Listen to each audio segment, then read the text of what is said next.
మీ diesel engine కి అస్సలైన దమ్ eco blue. Most awaited movie Peddi release అయింది. వరల్డ్ వైడ్గా టాక్ ఎలా ఉంది? ముఖ్యంగా ఈ సినిమా పైన చాలా హోప్స్ పెట్టుకున్నారు మెగా ఫ్యామిలీ ఫ్యాన్స్. దానికి తగ్గట్టుగా అంచనాలకి తగిన స్థాయిలో సినిమా ఉందా? పైగా పాన్ ఇండియా ఫిల్మ్గా రామ్ చరణ్ చేస్తున్నటువంటి మూవీ కాబట్టి ఎక్స్పెక్టేషన్స్కి తగ్గట్టుగా రీచ్ అయిందా లేదా? ఈ అంశాలను విశ్లేషించేటువంటి ప్రయత్నం చేద్దాం. మనతో పాటు సీనియర్ జర్నలిస్ట్ ఫిలిం క్రిటిక్ ప్రభు గారు ఉన్నారు. ప్రభు గారు నమస్తే. నమస్తే. బుచ్చిబాబు ఉప్పెన సినిమా చూసిన తర్వాత హీరోయిన్కి కాస్త ప్రజెంటేషన్ కానీ ఆ ఇచ్చే ప్రయారిటీ కానీ ఎక్కువ ఉంటుందని ఎక్స్పెక్ట్ చేస్తారు. అంటే ఉప్పెన సినిమాలో హీరోయిన్ క్యారెక్టర్కు ఈ సినిమా క్యారెక్టర్ని కంపేర్ చేయడానికి అవకాశమే లేదనమాట. అది ఒక విలేజ్లో పెరిగినటువంటి ఒక ధనవంతుడి కూతురు ప్రేమలో పడింది. దాని తాలూకు ఇదిని అండర్ ఇది అనేటువంటి ఏజ్ క్యారెక్టర్ అది. కానీ ఇక్కడ అలాంటి క్యారెక్టర్ కాదు ఇది. ఈ క్యారెక్టర్కి అసలు భూమి మీద నిలిచేటువంటి లక్షణాలు ఎక్కడా కనిపించవు. ఆవిడ భూమి మీద నిలబడదు, ఆవిడ బయట ఒంటి మీద నిలబడదు. సో ఆ క్యారెక్టర్నెస్ని ఎలా డిజైన్ చేసుకున్నారో అది. నేనేమంటానంటే రామ్ చరణ్ లాంటి హీరో ఇంత అద్భుతమైనటువంటి ఒక పర్పస్ఫుల్ క్యారెక్టర్, ఒక గ్రేట్ పర్పస్, ఒక లక్ష్యము, నేషనల్ వైడ్గా జాతీయ స్థాయిలో ఒక లక్ష్యాన్ని సాధించాలనేటువంటి పట్టుదలతో ఉన్నటువంటి క్యారెక్టర్ చేస్తున్నప్పుడు అదర్ క్యారెక్టర్స్ కూడా ఒక క్యారెక్టర్ ఉండాలి. ముఖ్యంగా హీరోయిన్ క్యారెక్టర్కి ఆ క్యారెక్టరైజేషన్ అనేది అక్కడ కనిపిస్తుంది ఆ క్యారెక్టర్లో. అలాంటివి సన్నివేశాలు కన్సీవ్ ఎలా చేసుకుంటారో ఎలా తీస్తారో కూడా నాకు అర్థం కాదు. హీరోయిన్ అనగానే మా అమ్మాయి జాహ్వని కింద కపూర్ని చూస్తే చాలా జాలేసింది. ఆ గతంలో సినిమాలో ఇదే ఎక్స్పోజర్, ఇది ఈ సినిమాలో కూడా అదే పర్పస్లెస్ ఎక్స్పోజరు, సందర్భం లేనటువంటి ప్రజెంట్ ఇది ప్రదర్శన అది అంతా చిరాకు పుట్టించింది. అది అంతా గ్లామర్ అనుకుంటారు, లేకపోతే అదంతా యూత్ కోసమో లేకపోతే కుర్రాళ్ళ కోసమో కమర్షియల్ ట్రెండ్ కోసం అనుకుంటారు. కమర్షియల్ ట్రెండ్స్ అనేటువంటి ఇంత దరిద్రంగా ఉండవు, ఎక్కడ కూడాను ఇంత బిలో ద బెల్ట్ ఉండవు. కాబట్టి ఆ పాయింట్ ఆఫ్ వ్యూలో బుచ్చిబాబుని మాత్రం వీ కాంట్ స్పేర్. ఓకే, అది. సో ఓవరాల్గా నేషనల్ పర్స్పెక్టివ్ లేదంటే పాన్ ఇండియా మూవీ అన్నారు. ఇప్పుడు ఈ పుష్ప, బాహుబలి వచ్చిన తర్వాత అందరూ ఆ అప్రోచ్ పెట్టుకుంటున్నారు. ఈ సినిమాలో పాన్ ఇండియా అప్రోచ్ ఉందా? పాన్ ఇండియా అప్రోచ్ అంటే ఇప్పుడు ఇది నేషనల్ స్థాయికి వెళ్ళినటువంటి కథాంశమే కదా. అసలు ఇది ఎక్కడ సినిమా ఆడియన్స్కి, నార్త్ ఆడియన్స్ కానీ వేరే స్టేట్స్ ఆడియన్స్ కానీ కనెక్ట్ అయిద్దా? Pure Telugu native story. ఎందుకంటే విజయనగరం జిల్లా సాలూరు అని చెప్పి ట్రైలర్స్లో కూడా మనం చూసాం. అవునవును. అంటే ఏ రాష్ట్రానికి సంబంధించినటువంటి నేటివ్ కటింగ్స్ అక్కడ పెడతారు. ఇప్పుడు తమిళనాడు తెస్తే తమిళనాడు రూరల్ ప్రాంతాన్ని ఒకటి రిఫర్ చేస్తారు. మిగతా రాష్ట్రాలకు వెళ్తే ఆయా రాష్ట్రాలకు సంబంధించిన రూరల్ ఏరియా, ఇది ఏజెన్సీ ఏరియా ఎక్కడ ఉంటుందో అలాంటి ప్రజలు అనేటువంటిది ఏజెన్సీ ప్రాంతాలు కానీ రూరల్ ఏరియాస్ కానీ కరెంటు భారతదేశానికి స్వతంత్రం వచ్చిన కదా 96 దాకా కూడా 1800 గ్రామాలకి కరెంటు సౌకర్యం అనేది లేనటువంటి 18,000 గ్రామాలు ఉన్నాయి, ఆంధ్రప్రదేశ్లోనే ఉన్నాయి అనేటువంటిది ఒక లెక్క తేలింది కదా. ఆ విధంగా దేశవ్యాప్తంగా ఏజెన్సీ ఏరియా ఉంటాయి కాబట్టి అప్లికబిలిటీ ఇబ్బంది లేదు, ఏ రాష్ట్రానికైనా అప్లై అవుతుంది. ఎందుకంటే కంటెంట్ నేషనల్ వైజ్గా. అసలు దీని కథా ప్రారంభం ఎక్కడవుతుంది? నేషనల్ స్పోర్ట్స్ అథారిటీ అనేటువంటిది ఏంటి మన దౌర్భాగ్యమైన పరిస్థితి.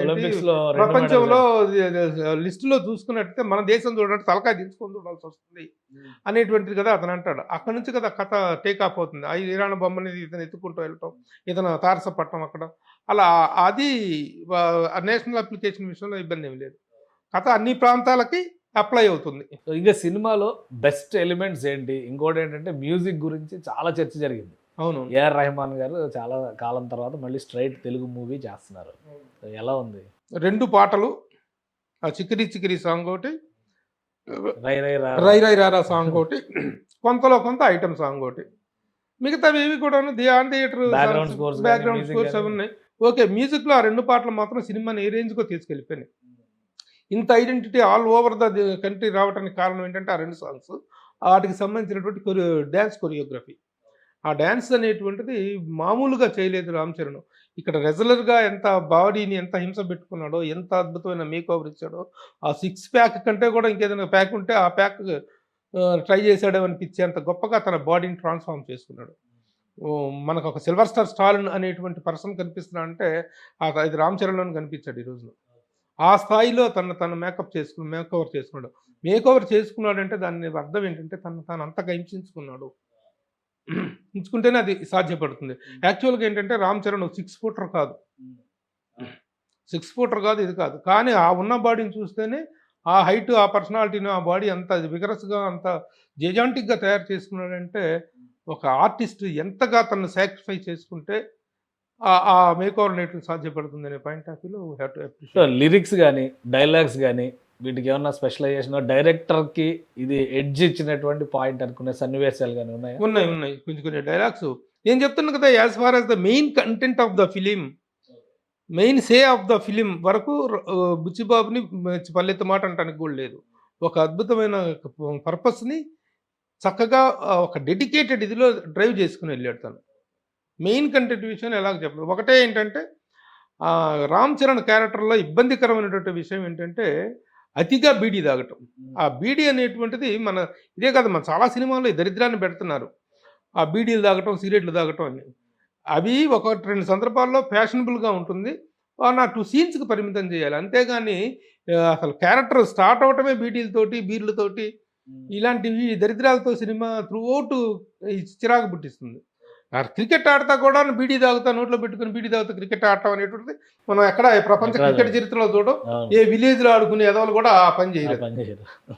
అది చాలా చిరాకు నెగిటివ్ ట్రోల్స్ కూడా విపరీతంగా నెగిటివ్ ట్రోల్స్ వస్తుంది దాని మీద.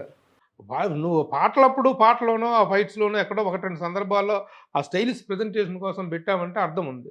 అరే క్రికెట్ ఆడతా బీడీలే, రెజ్లింగ్ చేస్తా బీడీలే, తర్వాత ఊర్లో పెట్టి తిరుగుతా బీడీలు, సిగరెట్లు అనేటువంటి ఈ ఒక ఇన్స్పైరింగ్ క్యారెక్టర్ నువ్వు తయారు చేస్తున్నప్పుడు ఆ క్యారెక్టర్ అనేటువంటిది inspiring and it must be idealistic through out the movie ఉండాలి. అలా కాకుండా చేయటం అనేటువంటిది కొంచెం ఇబ్బందికరమైంది ఆ క్యారెక్టర్కి సంబంధించినందుకు. ఇక హీరోయిన్ పాయింట్ ఆఫ్ వ్యూలో మాత్రం ఒక నమస్కారం పెట్టాల్సిందే. అలాంటి హీరోయిన్ క్యారెక్టరైజేషన్ అంత భూమి మీద బయట నిలవని క్యారెక్టరైజేషన్ మనం ఎక్కడా చూడం.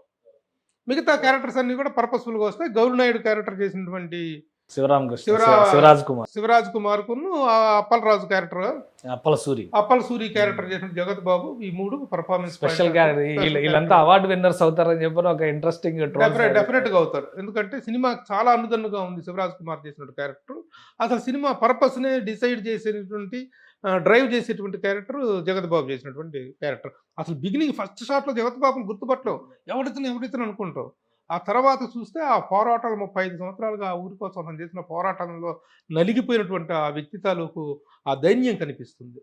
ఆ క్యారెక్టర్ అద్భుతంగా ఉంది.